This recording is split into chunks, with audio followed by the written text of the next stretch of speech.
Mes chers étudiants, mes chers enseignants de français, bonjour.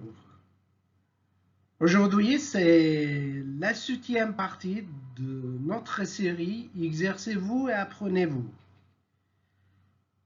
Exercez-vous et apprenez-vous pour ne plus faire de fautes, soit faute de grammaire, soit faute d'orthographe, soit encore faute de conjugaison. Et en français, un grand nombre de mots se termine par une lettre muette. Et normalement, comme on n'entend pas cette lettre-là, on risque de l'oublier à l'écrit. Alors, dans notre rencontre aujourd'hui, Inch'Allah, nous allons apprendre ensemble, et pour éviter cette erreur, nous allons apprendre ensemble à connaître les terminaisons des mots. Et comme l'habitude, n'oubliez pas de garder avec vous un papier et un stylo. Et comme l'habitude aussi, on a toujours l'habitude de commencer notre travail avec un petit exercice ou une petite activité. Alors, notre premier exercice, notre première activité. Comme vous voyez, nous avons deux phrases. La première phrase, cet élève doit prendre le cours de soutien. La deuxième phrase, cet élève doit prendre le cours de soutien. La seule différence se trouve dans le mot soutien. Dans la première phrase, soutien avec T. Dans la deuxième phrase, soutien sans T. C'est à vous maintenant de choisir la phrase juste et correcte. Alors, à vous. Allez, bon courage.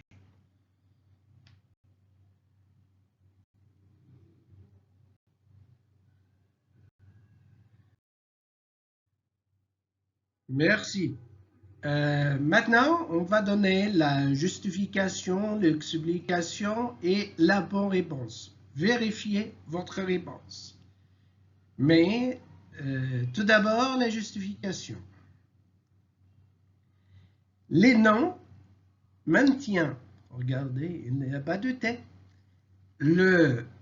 Les noms maintiennent, se tient, ne prend pas de T final.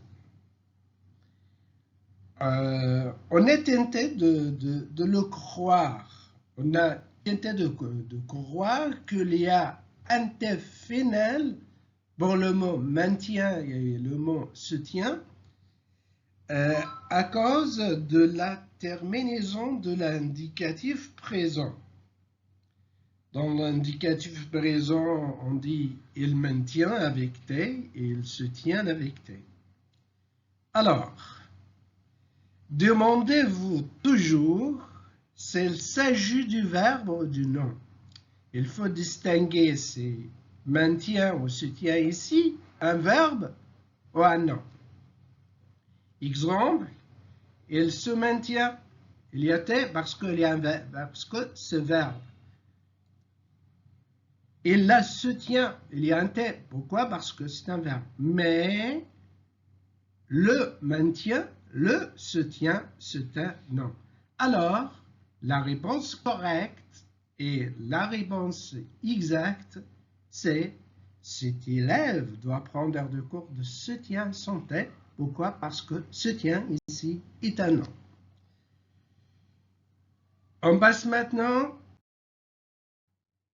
au deuxième exercice, deuxième activité.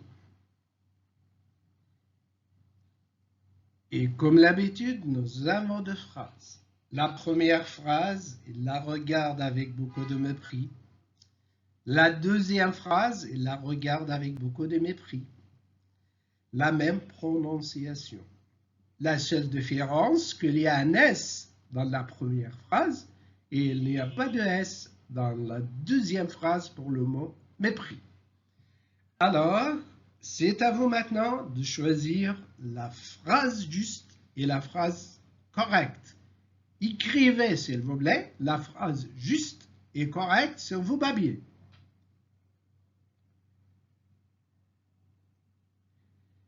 Alors, pour trouver la bonne réponse, essayez toujours de trouver des verbes de la même famille. Regardez, il faut toujours revoir le verbe de mot. Exemple, mépris vient du verbe mépriser.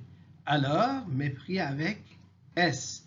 Alors, la phrase correcte et la phrase juste, c'est « il la regarde avec beaucoup de mépris ». On base toujours.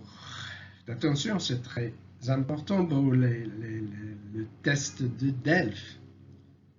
Soit niveau A1 ou soit niveau A2. Troisième activité, troisième exercice. Comme d'habitude, nous avons deux phrases. Il est trop gourmand, il est très gourmand. La même prononciation, mais la graphie est différente pour le mot gourmand et gourmand. Dans la première phrase, le mot gourmand se termine par T. Dans la deuxième phrase, la lettre finale pour le mot gourmand se D. Alors, c'est à vous de choisir la phrase correcte et la phrase juste. S'il vous plaît, écrivez la phrase juste et la phrase correcte sur vos papiers. Alors, bravo. Maintenant, vérifiez votre réponse.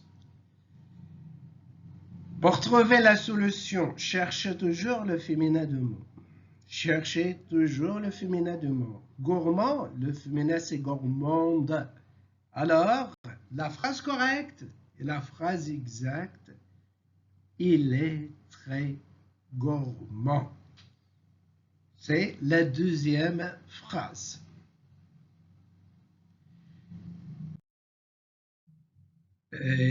Quatrième exercice, quatrième activité, et c'est le dernier.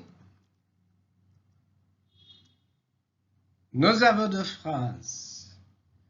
À vous de choisir la phrase juste et correcte.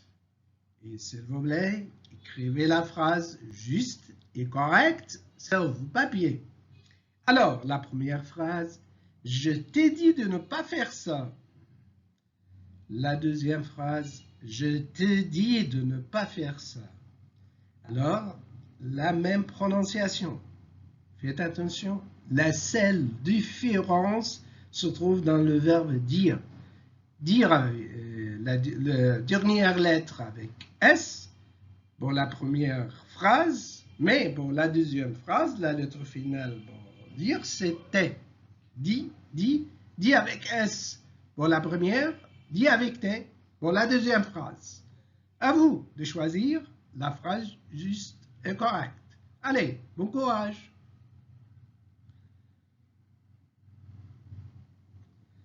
Maintenant, vérifiez votre réponse.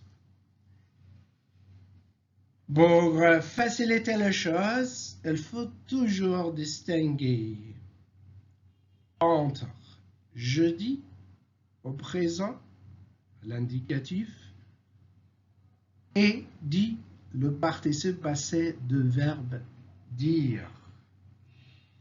Alors, il ne faut pas mélanger entre verbe dire à l'indicatif présent, c'est le conjugué avec je dis avec S, et le participe passé de verbe dire au passé composé avec T, dit. Alors, la réponse juste et correcte, c'est je t'ai dit parce que la phrase au passé composé, alors dit c'est le participe passé de verbe dire avec T.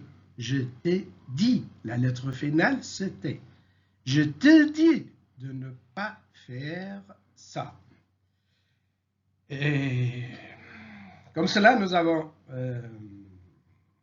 travaillé ensemble avec quatre exercices concernant les terminaisons du mot. Et je vous remercie de votre patience et votre attention. Toutes mes salutations. Il a Adel Mahdi et à la prochaine. Suivez-moi.